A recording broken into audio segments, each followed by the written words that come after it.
दोस्तों आज की इस वीडियो में हम जो कवक है कवकों से संबंधित मोस्ट इम्पॉर्टेंट क्वेश्चनों को कवर करेंगे। तो देखते हैं दोस्तों, आज का जो पहला क्वेश्चन है, कवकों का अध्ययन कहलाता है। दोस्तों जो कवकों का अध्ययन कहलाता है, कवकों का अध्ययन माइकोलॉजी कहलाता है। फाइकोलॉजी में आपको इससे पहले बता चुका हूँ कि जो क्या है, शैवालों का अध्ययन है, शैवालों का अध्ययन क्या कहलाता है, फाइकोलॉजी कहलाता है शैवालों का अध्ययन। और साइटोलॉजी क्या कहलाता है, कोशिका विज्ञान का अध्ययन कहलाता है साइटोलॉजी। ठीक है, फाइकोलॉजी हो गई शैवालों का अध्ययन, माइकोलॉजी हो गई कवकों का अध्ययन, साइटोलॉजी हो गई कोशिका का अध्ययन, और साइकोलॉजी तो आप सबकी बढ़िया है। जिसकी बढ़िया है वो वीडियो को लाइक कर ले और जिसकी नहीं है वो मत करे। अगला क्वेश्चन, कवक जिन कटक लिखा गया, कवक जिन तंतुओं से मिलकर बनता है कहलाता है। दोस्तों कवक जिन तंतुओं से मिलकर बना होता है वो हाइपी कहलाता है। क्या कहलाता है, हाइपी के नाम से जाना जाता है। यानी कवक जिन तंतुओं से मिलकर बनता है वो हाइपी कहलाता है। और शैवाल जिन तंतुओं से मिलकर बना होता है, मैंने ये शैवाल वाले वीडियो में बताया, 2 वीडियो शैवाल के दे चुका हूँ। जिसने नहीं देखा वो चैनल की प्लेलिस्ट में जाकर के देख सकता है।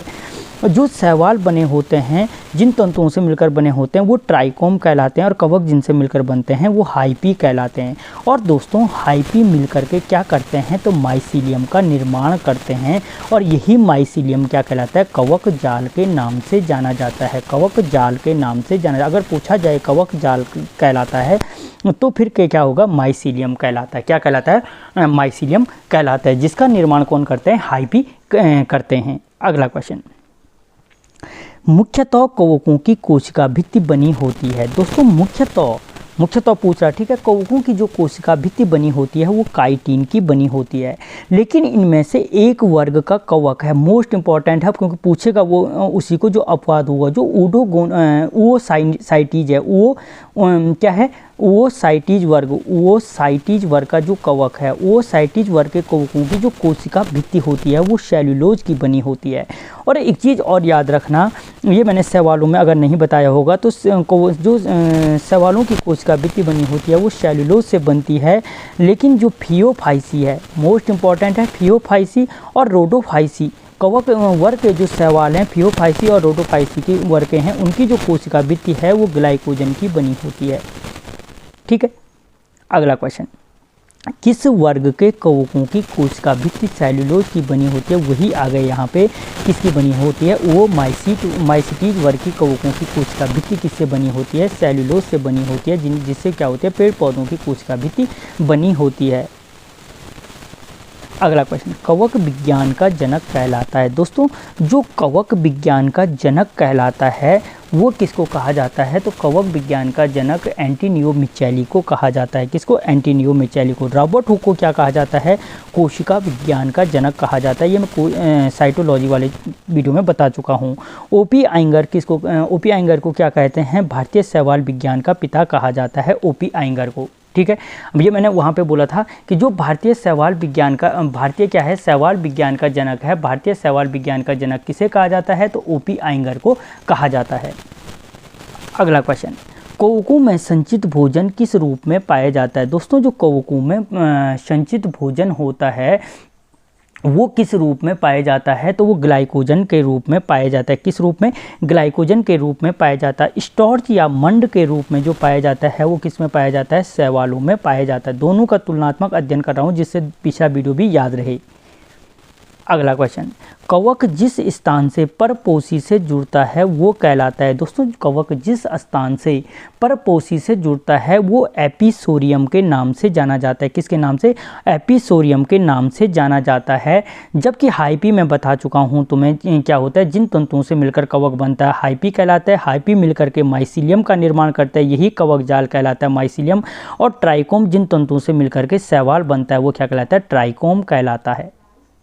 अगला क्वेश्चन, निम्न में से कौन परजीवी कवक है। देखो कवकों को मुख्य रूप से 3 भागों में बांटा गया है। पहला है परजीवी कवक, जो दूसरे के शरीर से भोजन ग्रहण करते हैं, ये भी बाह्य और अंतःपरजीवी अलग अलग होते हैं। मृतोपजीवी कवक, जो मृत सड़े गले पदार्थों से भोजन ग्रहण करते हैं। और तीसरा होता है सहजीवी कवक, जो लाइकेन में पाया जाता है। तो ये बोल रहा है परजीवी कवक निम्न में से कौन परजीवी कवक है। अच्छा, कौन परजीवी कवक है? तो दोस्तों याद रखना, इनमें से जो परजीवी क्या है कवक है वो कौन सा है? पीथियम नहीं है, इसमें पीथियम नहीं है। तो इसमें क्या होगा, जो परजीवी कवक होगा पक्सिनिया, ऑस्ट्रोलेगो, अच्छा ये पक्सिनिया है। पक्सिनिया क्या है, इसमें क्या है? परजीवी कवक होगा। और दोस्तों जो ये पक्सिनिया है, यही जो पक्सिनिया है ये क्या करता है?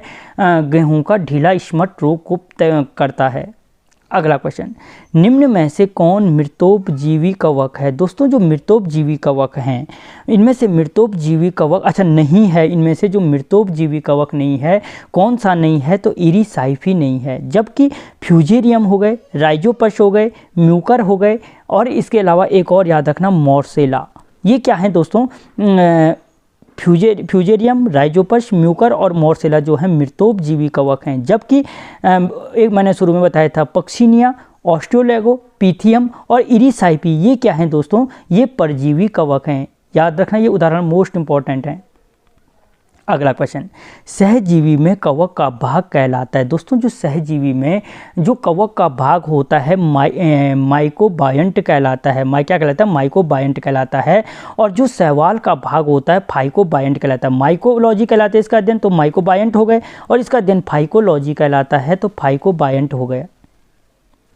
अगला क्वेश्चन, कवकों में कौन सा जनन पाया जाता है? तो दोस्तों कवकों में कायिक जनन, लैंगिक जनन, अलैंगिक जनन, ये सभी तीनों प्रकार के जनन क्या पाए जाते हैं? कवकों में पाए जाते हैं। और ये तीनों जनन शैवालों में भी पाए जाते हैं, याद रखना। अगला क्वेश्चन, जिन कवकों में संपूर्ण कोशिका जनन इकाई में परिवर्तित होती है वो कहलाती है। दोस्तों इन कवकों में जो रिप्रोडक्शन की क्रिया होती है, जो रिप्रोडक्शन की प्रोसेस होती है, उनमें क्या होता है कि कवक का मुख्य रूप से तो बीजाणुओं के द्वारा कवकों में क्या होती है? जनन क्रिया होती है। लेकिन जिसमें संपूर्ण कोशिका जनन इकाई में परिवर्तित हो जाती है वो होलोकॉर्पिक कहलाते, कार्पिक हो गए, होलोकॉर्पिक कहलाता है।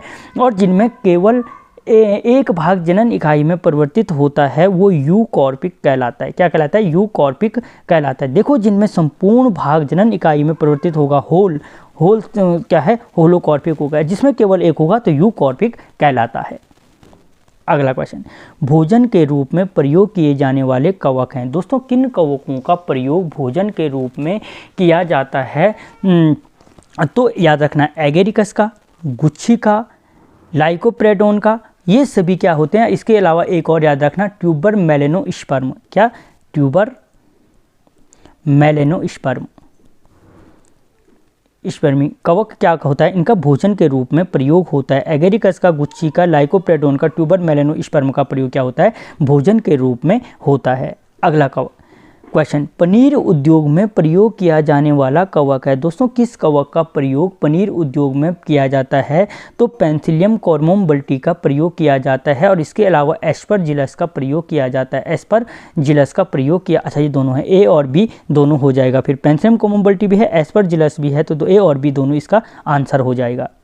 अगला क्वेश्चन, साइट्रिक अम्ल के निर्माण में प्रयोग किया जाने वाला कवक है। दोस्तों साइट्रिक अम्ल के निर्माण में किस कवक का प्रयोग किया जाता है? तो इसमें एक म्यूकर का प्रयोग किया जाता है और एक साइटोमोइबिन का प्रयोग किया जाता है। साइटोमोइबिन का प्रयोग किया जाता है। म्यूकर और साइटोमोइबिन का प्रयोग किया जाता है किसमें? साइट्रिक अम्ल के निर्माण में। अगला क्वेश्चन, आटे में ईस्ट मिलाने पर रोटी मुलायम किसके कारण होती है? तो दोस्तों जब आटे में ईस्ट मिलाया जाता है तो उसके पश्चात क्या हो जाता है? CO2 का उत्पादन बढ़ जाता है, जिसके कारण रोटी क्या बन जाती है? स्पंजी हो जाती है। अगला क्वेश्चन, कोशिका व आनुवंशिक विज्ञान में प्रयोग किया जाने वाला कवक है। कोशिका व आनुवंशिक विज्ञान में प्रयोग किया जाने वाला जो कवक है, क्या बोला मैंने? कोशिका और आनुवंशिक विज्ञान में प्रयोग किया जाने वाला कवक कौन सा है? तो वो दोस्तों ईस्ट है। और ईस्ट के अलावा एक और याद रखना, न्यूरोस्पोरा है। और ईस्ट क्या है? एक कोशिकीय कवक भी है। अगला क्वेश्चन, ईस्ट में कौन सा विटामिन पाया जाता है? तो दोस्तों जो ईस्ट है उसमें पाए जाने वाला विटामिन बी है।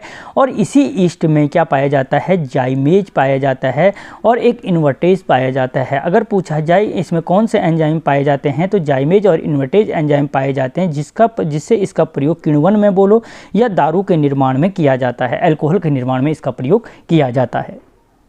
अगला क्वेश्चन, निम्न में से एक कोशिकीय कवक है। तो अभी थोड़ी देर पहले बोला ईस्ट क्या है, एक कोशिकीय कवक है। अगला क्वेश्चन, निम्न में से किसके अंतर्गत कायिक जनन मुकुलन के द्वारा होता है। मैंने कहा था कि तुम्हें कवकों में तीनों प्रकार का जनन पाया जाता है, कायिक, लैंगिक और अलैंगिक। लेकिन जो कायिक जनन की विधि है उसमें एक विधि है मुकुलन की विधि, और इस मुकुलन की विधि से कौन सा कवक जनन करता है, तो ईस्ट जनन करता है।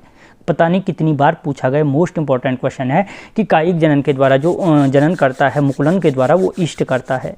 ठीक है। अगला क्वेश्चन, निम्न में से कौन सा विषैला कवक है। दोस्तों इनमें से जो क्या है, इसमें से क्या है कि विषैला कवक कौन सा है। तो दोस्तों याद रखना, इनमें से जो क्या है विषैला कवक है वो कवक कौन सा है, एमोन्टिया। कि यहाँ पे जो एमोन्टिया है, एमोन्टिया और मस्केरिस विषैले कवक हैं, एमोन्टिया हो गए, और एक याद रखना मस्केरिया, ये दो कवक क्या हैं, विषैले कवक हैं। इनको खाने से क्या होती है, व्यक्ति की मृत्यु भी हो सकती है। ठीक है। अगला क्वेश्चन, रबड़ को नष्ट करने वाला कवक है। दोस्तों कौन सा कवक रबड़ को नष्ट करता है, तो रबड़ को नष्ट करने वाला कवक है पेनिसिलियम ग्लाइकम। क्या है, पेनिसिलियम ग्लाइकम क्या है, रबड़ को नष्ट करता है, क्योंकि इससे प्राप्त किया जाता है गैलिक अम्ल। अगर पूछा जाए गैलिक अम्ल को किससे प्राप्त किया जाता है, तो पेनिसिलियम ग्लाइकम से प्राप्त किया जाता है, और ये क्या करता है, रबड़ को नष्ट करता है। अगला क्वेश्चन, रोटी का काला फफूंद कहलाता है। दोस्तों रोटी का जो काला फफूंद कहलाता है, तुमने देखा होगा पुरानी रोटियों पे काली फफूंद लग जाती है, तो वो किसको कहा जाता है, तो राइजोपस को कहा जाता है। रोटी का काला फफूंद कहा जाता है किसको, राइजोपस को रोटी का काला फफूंद कहा जाता है। अगला क्वेश्चन, इमारती लकड़ी को नष्ट करने वाला कवक है। दोस्तों जो इमारती लकड़ियां होती हैं उनको नष्ट करने वाला जो कवक है वो कौन सा है, तो पॉलीपोरस है। यानी पॉलीपोरस इमारती लकड़ी को नष्ट करने वाला कवक है, पॉलीपोरस। अगला क्वेश्चन, अचार पर उगने वाला कवक है। दोस्तों अचार पर कौन सा कवक उगता है, तो उस अचार पर एक तो म्यूकर उगता है, और एक एस्परजिलस उगता है। एस्परजिलस उगता है, म्यूकर और एस्परजिलस। तो दोस्तों अचार पर कौन कौन से उगते हैं, म्यूकर और एस्परजिलस उगते हैं। जबकि अगर मुरब्बे पर पूछे तो मुरब्बे पर केवल एक कवक मुरब्बे को खराब करता है, और वो है ये एस्परजिलस। अचार को खराब म्यूकर और एस्परजिलस दोनों करते हैं, जबकि मुरब्बे को एस्परजिलस क्या करता है, खराब करता है। तो यहाँ पे कवकों से संबंधित मोस्ट इंपॉर्टेंट 25 क्वेश्चनों को कवर किया गया।